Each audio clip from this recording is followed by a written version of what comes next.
Here is the upgraded version of my airboat. As you might remember from the first video, if you watched that, it had a 6.5 horsepower engine mounted down here, right at the back. This thing here is just a cover I made for the engine because it sits outside all the time, and when it rains this heat shield tends to go rusty, so I just made a quick cover to sort that out. Now, because this engine is physically way bigger than a 6.5, it wouldn't fit in the back. And also it's quite a lot heavier along with the battery, so I mounted it on a 2x8 which goes from each side of the boat so it can't shift sideways, and then I put a support strap across here which will stop it rocking.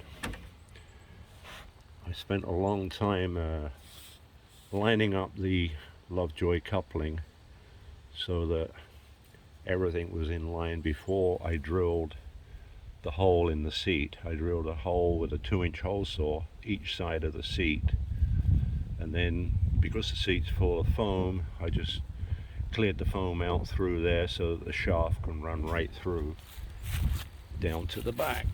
And there it is, coming out the back.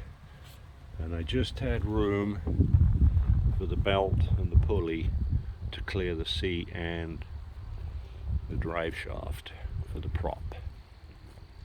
Because this has got a lot more power than the 6.5, I disassembled the prop, and inside here there's some notches, and you can preset the angle of the blades. So I put them at a more aggressive pitch, and I have a tachometer on the side of the engine, and it pulls about 3,500 RPM with this aggressive pitch.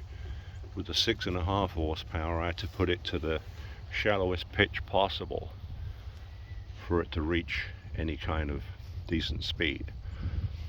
Also, I didn't like the centrifugal clutch, so I made this arrangement here, which works from a lever right here, and that goes over center and locks, so it will disengage. The blade doesn't turn, whereas with the centrifugal clutch it kept turning even when the engine was idling, because there was too much internal friction inside the clutch. So this system here works really well. To transition from this forward and back motion of the cable to come over here and do this motion, I just used a short length of outer cable attached to here, coming around to there. That way it sweeps around and does the change of direction. I kept the original steering for the twin blades, but because, if you remember, I had a bicycle brake lever here for the throttle, that didn't give me enough movement on this bigger engine's throttle. So what I did, I made up a foot pedal, and that opens it up full throttle. And there's an advantage to that, because going up the river gripping this for quite a long time ended up giving me cramp in my hand. So this is a much better. I'm really happy with how this worked out. I just fabricated this. It's quite straightforward, very basic. And then over the other side of the engine is where I mounted the battery. I just made a little angle iron framework and put a rubber mat on the bottom of it, and then screwed it to the 2x8. So the battery sits there. I could have used a smaller motorcycle battery, but I had this one in stock, so I always like to use what I've got. I strengthened up the 2x6, stop it rocking side to side by these straps here.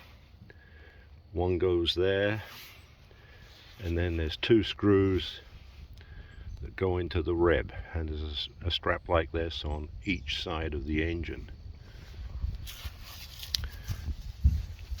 These seats are full of foam, and I didn't want to take the seat off, which means undoing a load of rivets, so I drilled through it and with a 2-inch hole saw, and then I had to clear out some of the foam inside, and what I did, I welded 2 bolts on a piece of 1-inch flat steel.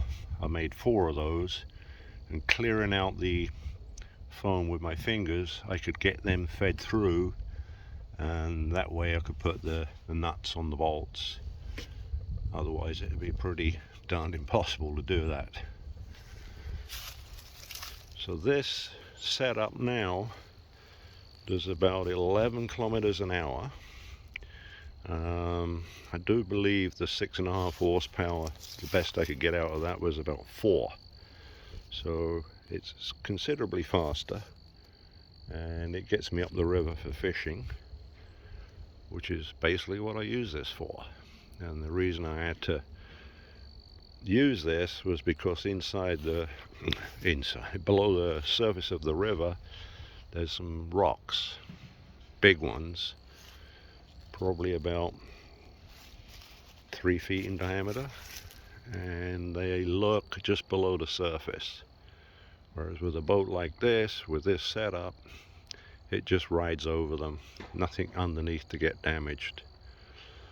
So that is how I converted this. I've wanted a bigger engine in this ever since I first built it, so I'm very happy with it now. It performs really well.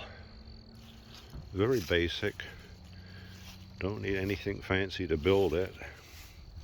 Well, other than welder to assemble that lot, but it works out pretty good.